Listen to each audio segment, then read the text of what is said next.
Hello, and welcome to Sleep and Speak, bedtime stories to learn English and sleep.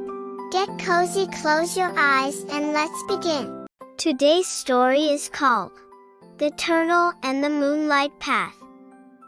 A turtle lived near the ocean, slow but steady. At night she saw a path of silver on the waves.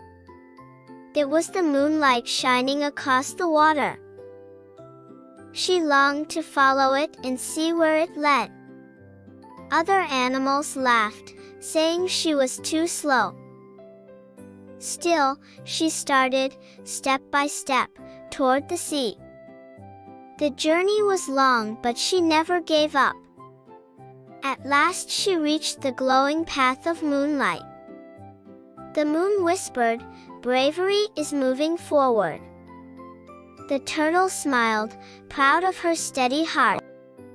So just remember, slow steps with courage lead to great journeys. The end. Good night, dream well, and see you tomorrow.